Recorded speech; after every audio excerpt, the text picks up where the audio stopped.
আমি আমার জীবনে বহুবার হেরে গেছি নিজের ভাগ্যের কাছে, হেরে গেছি মানুষের ভালোবাসার কাছে।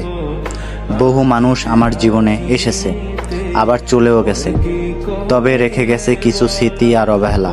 মানুষ তার নিঃস্বার্থে আমার সাথে মিশত, আবার স্বার্থ ফুরিয়ে গেলে রেখে চলে যেত। এতে আমার কোনো আফসোস ছিল না। তাদের স্মৃতি আমাকে তিলে তিলে শেষ করে দিচ্ছে, তবে আমাকে দেখলে কখনো মনে হবে না আমি কষ্টে আছি, কারণ এখন আমি কষ্ট লুকিয়ে বাঁচতে শিখে গেছি। আরও অনেক পরিবর্তন এসেছে আমার জীবনে। আমি আমার জীবনে সব থেকে বড় কষ্ট তখন পেয়েছি যখন কেউ আমাকে দেওয়া কথা রাখেনি, তাও আবার মিথ্যা বলে আমাকে খুশি করেছে। মানুষ বহুরূপী, তা না হলে মানুষের বিভিন্ন রূপ দেখতে হতো না। একটা মানুষ ধ্বংসের কারণ তার ফ্যামিলি, বন্ধু, প্রিয় মানুষ সবাই আমাকে ছেড়ে চলে গেছে, তবে আমি তাদের আশায় এখনও পথ চেয়ে বসে আছি।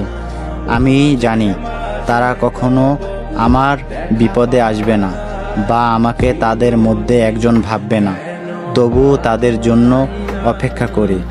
সব শেষে তাদের জন্য একটাই কথা, নিজেদের জন্য যারা আমাকে বাদ দিয়েছে তারা যেন সবসময় ভালো থাকে।